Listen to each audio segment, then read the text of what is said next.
Hi everyone, here's the Bookchemist once again, and if you are in any way interested in reading or writing, you cannot do without the Paris Review interviews. Their art of fiction, art of poetry and art of theater are the gold standard when it comes to conversations with writers and offer tremendous insight, not just into the working and thought process of some of the greatest writers in recent history, but into the craft of writing itself.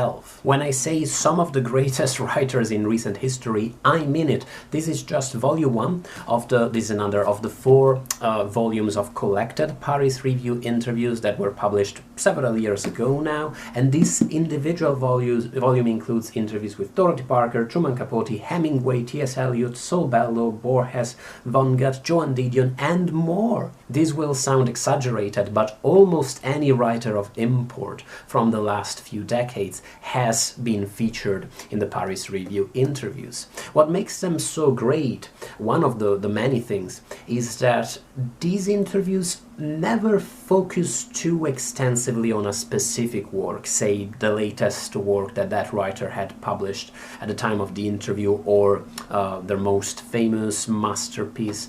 In fact, they talk more broadly speaking about their oeuvre and about their creative process and their life, which means that you can enjoy these interviews even if you're not an expert on that specific writer, even if you've just read one of their works, or even if you haven't even read that, if you're just interested in these famous personalities, if you're trying to understand if they're the kind of person whose books you might like to read. The interviews offer us wonderful glimpses into these people's personality, so that Hemingway is every bit as combative and curt as you would expect him to be. He looks like the caricature of himself you find in Midnight in Paris, the movie. P.G. Wodehouse is as sprightly and cheerful as you would assume him to be, and Ezra Pound is a self-revisionist asshole who apparently was just trying to bring peace about, and who has one Jewish friend, so the accusations against him were clearly baseless, right?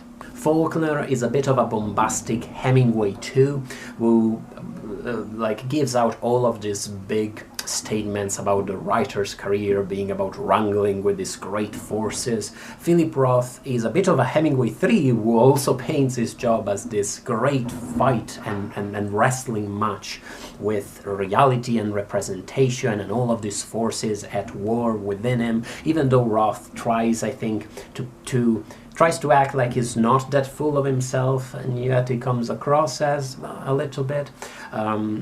Toni Morrison and Marilynne Robinson are both truly convinced of the importance of their mission, even while coming across as quite humble people all the same. And Jean Rhys never got over how frigging cold England is.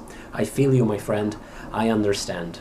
It is amazing to read how differently these writers go about their work in practical terms when it comes to writing at different times of day, to spending different amounts of time on it, but at the same time how you can find several similarities between their modus operandi, mostly in how they all have this need to be alone and to retreat for a few hours every day, for however long, into these imaginary works they create. It becomes a compelling force within them. The most extreme on this front is probably Georges Simenon, who, for the week or so it took him to write one of his short novels, would live a sort of monastic life where he basically wouldn't speak with anyone and would live his own character's life and would retreat into this imaginary world thoroughly and fully, so that before he wrote any of his novels he would always have himself checked up by his doctor so that he could be given the okay to submit himself to this ordeal, really, to this intense process. Not all of the interviews are as great as one another. The one with Jack Kerouac is frankly painful to read, with the interviewers and Kerouac himself getting drunk and popping pills and talking in rather obnoxious and abusive terms about sexual experiences, in the same way as you find actually in Kerouac's novels themselves. And the interview with Graham Greene is quite hilarious to read. It's very short, and the interviewers clearly had some sort of agenda and were clearly interested in asking Greene about his religion, which he clearly wasn't interested in discussing much, so that eventually he just picked up a phone call and stopped considering the interviewers, who picked up the hint and left. At the opposite end of the spectrum, the interview with Borges is among the longest, and it is constantly interrupted by his secretary saying that there's an important couple outside waiting to speak with Borges, but he's just having clearly so much fun talking with the interviewer about his own short stories, about literary myths, about the books that made him and that are so important to him, about his own family history. It's just this old man having the time of his life talking about books.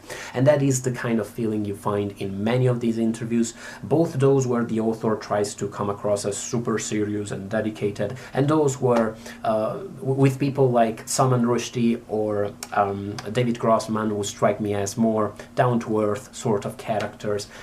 All over them you feel this deep passion, sometimes this deep commitment / curse for this craft of writing. And that's what makes these interviews so great, really. The fact that they bring you into contact with that deep and luminous energy. If you are a dedicated reader, if these people, these writers are your heroes, you must get your hands on these interviews. If you are an aspiring writer, these are gold interviews to access. As I think Dave Egger says, they are the best equivalent of an MFA you can get without leaving your couch.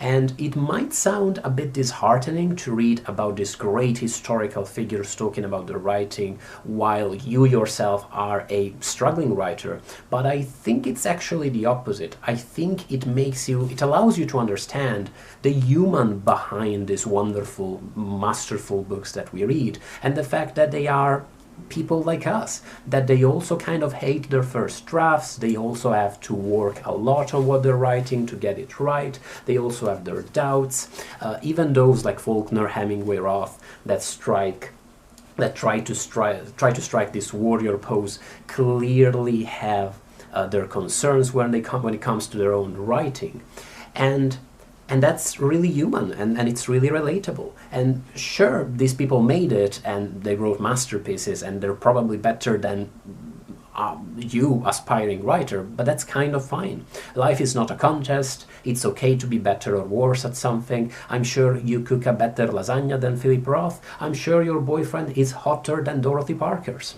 By all means, read these interviews. You must.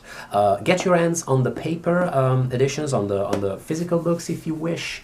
They collect some of the most famous, some of the most widely read authors that have been interviewed in the Paris Review, or what you could do is get a subscription to the Paris Review, because when you do, you get access to their full digital archive, and the digital archive includes all of their interviews, including those from the last couple of decades with some of my personal favorite writers, Jonathan Lethem, Umberto Eco, Jeffrey Eugenides, Elena Ferrante, and so on and so forth. And those interviews aren't really available in the 4 volumes that are published. Paris Review, by all means, publish more, give us a 5th and 6th volume collecting these more recent interviews. If you do read the interviews, if you're familiar with them, I look forward to discussing them with you. I'm an absolute art of fiction nerd. I would love to talk about them in the comment section. And thank you so much for watching the video, and thanks to my patrons for supporting it. I will look forward to talking about this stuff. Bye, people.